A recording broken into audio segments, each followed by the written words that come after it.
សំណេរដែលខ្ញុំកំពុងសរសេរគិតឡើងវក់វីខួរឡើងចង់ប្រេះធ្នេខ្ញុំដាក់ប៊ិចដាក់កណ្ដាស់លំអិតន័យដកស្រង់នឹងការពិតមកសម្រាយតាមតន្ត្រី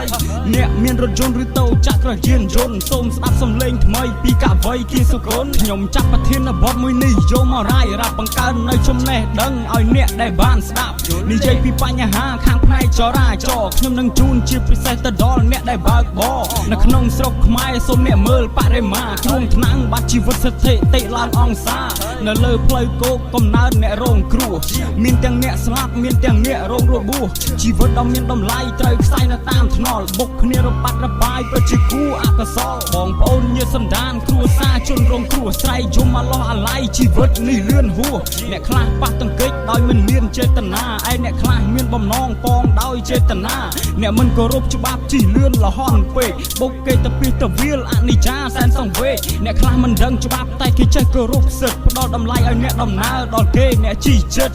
មានសិលធម៌សុជីវធម៌ដ៏សមរម្យកាយវិការធ្វើដំណើរសមជាអ្នកក្នុងសង្គមអ្នកណាអ្នកខំអ្នកណាអ្នកត្រូវអ្នកណាអ្នកយំអ្នកណាសំឡាប់អ្នកណាឃាតករស្ដាប់ខ្ញុំអ្នកប្រាប់អ្នកណាឃាតករស្ដាប់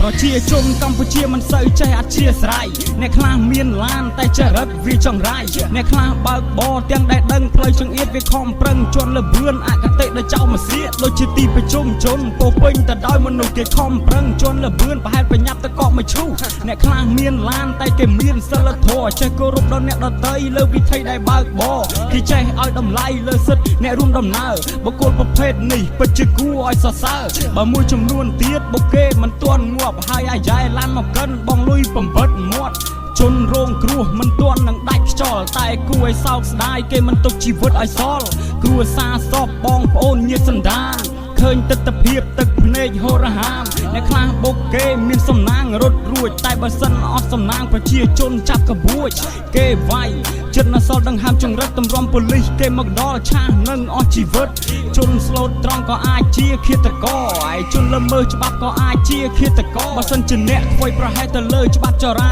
ចរណ៍អ្នកខ្លះគេជឿលើខ្មោចព្រាយនៅតាមថ្នល់គេវិនិច្ឆ័យថាបុកគ្នាមកពីខ្មោចធ្វើកលដូច្នេះគេនាំគ្នាស្រោចទឹកចម្រានបញ្ជនការពីអាយុជីវិតកុំឲ្យធ្លាក់យេអូនតែបើអាងបារមីឲ្យបើកបរខុសរបៀបស្រោចទឹក20វត្តក៏ជាមិនផុតពីយមរាជដែរជាសកលជាអ្នកណាអ្នកខំអ្នកណាអ្នកត្រូវអ្នកណាអ្នកយំអ្នកណាសំឡាប់អ្នកណាឃាតករស្ដាប់ខ្ញុំអ្នកប្រាប់អ្នកណាឃាតករស្ដាប់មួយឃ្លានេះជូនអាស្ទាវអាយុ7 8ដណ្ដប់មួយចំនួនអកតេជិះម៉ូតូឲ្យគេស្អប់បើសិនទៅតែឯងដូចអត់មានអីត្រូវខ្វល់ខ្លាចតែប៉ះដល់អ្នកដទៃដែលគេមិនដឹងខ្យល់អ្នកខ្លះដុបស្រីស្នេហ៍តែប៉ែពេញដងផ្លូវដេញគ្នាហឺក៏ក្រឹកគេដៀលដល់ម៉ែឪមួយចំនួនសិស្សសាលាក្មេងទៅនឹងពេញវ័យមើលទៅវាជាស្ដែងមានទាំងប្រុសមានទាំងស្រីនៅមុខឪពុកម្ដាយដូចសំពត់ក្នុងភ្នត់ចេញពីផ្ទះផុតពីភ្នែកវាមួលលើល្បឿនកំណត់ជីវិតតាមដងផ្លូវគឺពិបាកសន្និដ្ឋានគ្រឿងថ្នាំដែលកើតមានគឺពិបាកនឹងប៉ាន់ស្មានអ្នកជួបជុំគ្រួសារនាពេលព្រឹកពេលល្ងាចក៏អកុសលបាត់បង់សមាជិកហេតុអ្វីអ្នកមិនស្ដាយជនមាឬអ្នកគិតថាព្យាបាលវាប្រសើរជាងការពារបើសិនអ្នកល្មើសលើសល្បឿនចរាចរណ៍ពេលដែលស្លាប់ខ្លួនឯងតើអ្នកណាជាឃាតករសែនកប់បញ្ញាទៅមិននឹងក្នុងចិន្តាគួរបន្ទោសដល់ខ្លួនឯងឬបន្ទោសដល់អ្នកណាបច្ចុប្បន្ននេះនិយាយពីអ្នកជិះម៉ូតូមានអ្នកអន់ចរិតមានទាំងអ្នកថ្លៃថ្នូរអ្នកខ្លះចងេងចងាងដោយមិនក្រែងចិត្តអ្នកណាគេខឹងក៏លាន់មាត់ជេរដាក់បដាសាអ្នកខ្លះអត់ពាក់មួកក្រឡេកឃើញសមត្ថកិច្ចហើយវាបត់អត់មើលក្រោយគេបុកម៉ូតូខ្ទេចពេលខ្លះយើងប្រយ័ត្នតែគេមិនប្រយ័ត្នបញ្ហាដែលគ្រួថ្នាំងគឺពិបាកនឹងទប់ស្កាត់អ្នកខ្លះប៉ះតិចតួចឆ្លោះគ្នាទាសំណងបងលុយឲ្យគេមិនគ្រប់ប្រកែកផងឆ្លោះផងហៅសមត្ថកិច្ចវាស់វែងដាក់ពាក្យប្តឹងគេឲ្យមកជីវាមិនគ្រប់វាចង់បានដប់តលឹងអញ្ចឹងបានថាមនុស្សខ្លះមិនចេះអនុគ្រោះបញ្ហាបន្តិចបន្តួចឈានដល់ការមានចំនួនអ្នកណាអ្នកខំអ្នកណាអ្នកត្រូវអ្នកណាអ្នកយំ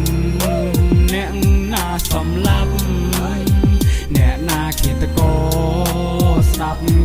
អ្នកប្រាប់